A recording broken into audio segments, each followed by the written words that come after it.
New year ते भी तुहानूं पता है अजकल जो उम्मत मुसलमा जो भी करती है, दुबई के अंदर जो हो रहा वो भी तुहाडे सामने, पाकिस्तान के अंदर असीं दुबई की की पाकिस्तान के अंदर जो हो रहा तुहाडे सामने है। जो आखिरी रात होनी है फायरिंग की जाती पई है पिंडां दे विच शहरां दे विच सड़कां ब्लाक, फिर सब नाल वड्डी बेहयाई, सब नाल वड्डी बेगैरती।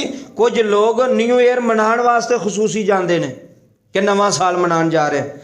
अगर उस बंदे नूं थोड़ी जी अकल शऊर होंदी तो वह मर जाता रो रो के कि मेरी जिंदगी का एक साल कट गया ना जी, एक साल होर मुक गया। अगर असां 60 सालों च मरना है, 50 सालों च मरना है तो 30-35 साल तो साढ़े गए, 40 साल तो साढ़े गए। हुण मैनूं समझदार बंदा दसे भी न्यू ईयर के अंदर खुशी मनानी चाहिए या खौफे खुदा विच रोना चाहिए? बोलो, अल्लाह को डर के रोना चाहिए ना जी मेरी जिंदगी कट गई। लोग खुशी पे मनाते हैं। सड़कों तुसीं कैंट टुर जाओ, अपने सियालकोट टुर जाओ, ऐनी बेहयाई एडी बगैरती कि बड़े बड़े समझदार बंदे औरतों पीछे पे फेरते हैं कुत्तियां करा कि असी न्यू ईयर मना रहे हैं जी, असी खुशी मना नवां साल। ओए नवां साल तो तुहाडा मुहर्रम तो शुरू हो रहा है, तुसीं सोचो तो सही तुहानूं किस पासे लाया जा रहा है। इस्लामी साल कितों शुरू होंदा जी? मुहर्रम तो। साडा तो न्यू ईयर तो नवां साल तो मुहर्रम तो शुरू हो रहा है, लेकिन उम्मत मुसलमान इंज करके चलो जी सारे लगो जी, सारे बेहयाई करो, सारे इस पासे लगो।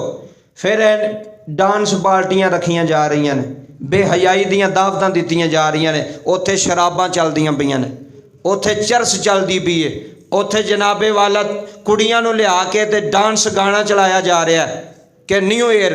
ये वही बंदा करेगा जिहड़ा अल्लाह रसूल तो बागी है, जिहदे दिल में खौफे खुदा कोई नहीं। वो है बंदा जिहड़ा बंदा खौफ रखता वो तो शराब के नेड़े नहीं जाता।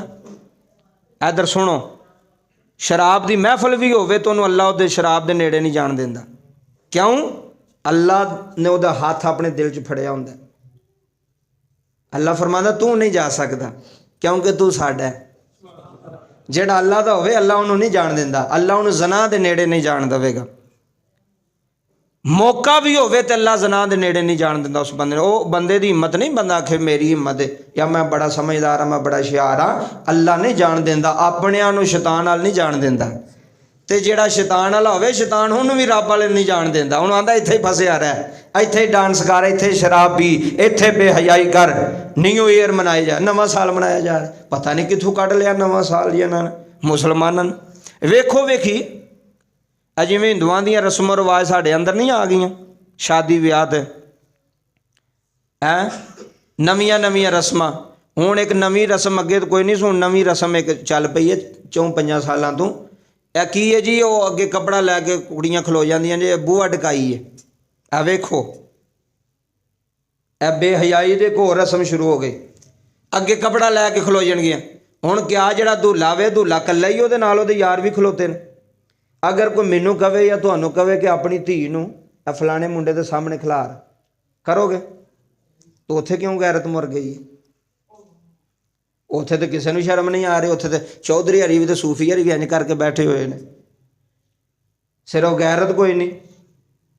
नवियां तो नवियां रस्मां हुण शादियां ब्याह दे विच शुरू हो गई ने जिन्हां दा तसव्वुर भी नहीं सी कीता। और आने वाले वक्त च इस तो भी अगे जाना जे निज़ाम, यह भी तवज्जो करो। तुसीं नहीं वेंदे पे मंगणियां कट्ठियां होंदियां पे, निकाह होया कोई नहीं, मंगणियां कट्ठियां भी होंदियां ने, कुड़ी भी कोल बैठी है तो मुंडा भी कोल बैठा है मंगनी ते। अस्तगफिरुल्लाह, मंगनी ते अजे निकाह नहीं होया तो एक दूजे ने अंगूठी पे पवांदे। दसो गैर महरम ने? और जिहदे नाल मंगनी होई है वह गैर महरम ही है ने, जिन्ना तक निकाह नहीं होना। मंगनी निकाह तो नहीं, वह गैर महरम। कट्ठियां मैरिज हालां दे विच मंगणियां हो रही हैं, किसी को कोई पता नहीं यार किड्डा वड्डा गुनाह है, किड्डा वड्डा जुर्म है, लेकिन असी सारा कुछ करी जा रहे हैं। फिर आने बारिश नहीं होंदी तो बारिश कितों होनी जो साढ़े अमल ही इस लायक नहीं। ये तो मैं ना अल्लाह ताला नूं हो सकदा किसी वली ते कोई तरस होंदा पे, पता नहीं किहड़ी कोई हस्तियां ने जिहड़ियां जिन्हां दे पिछे साढ़े ते भी रहम कीता पे जांदा, वगर ना असी ते अग दे लायक हाँ कि साढ़े ते आसमान तो अग बरसाई जाए, असी इस लायक हाँ। अल्लाह पाक अगे दुआ गोवां, अल्लाह पाक सानू सारिਆਂ ਨੂੰ ਇਹਨਾਂ ਬਾਤਾਂ ਤੇ ਅਮਲ करने ਦੀ तौफीक अता। ਉਹ ਸਾਰੀਆਂ ਤਾਂ नहीं ਹੁੰਦਾ, कोई एक दो ਤੇ ਬੰਦਾ कर ले, चलो वो भी बंदे ਦਾ फायदा हो सकता है। क्योंकि जुम्मे का मकसद ही वे, इत्थे आउण दा बैठण दा मकसद ही वे कि अल्लाह पाक साडे दिलों नूं साफ कर छड़े। बोलो आमीन। अल्लाह साडियां ज़हनां नूं साफ कर छड़े, अल्लाह साडियां नज़रां नूं साफ कर छड़े, अल्लाह साडियां ज़ुबानां नूं साफ कर छड़े। हकीम अब्दुल्ला साहब रहमतुल्लाह अलैह आप बजुर्गों की गल सुनाते हो, हुण मैं तुहानूं अगों सुनान लगा उन्हां दी शान।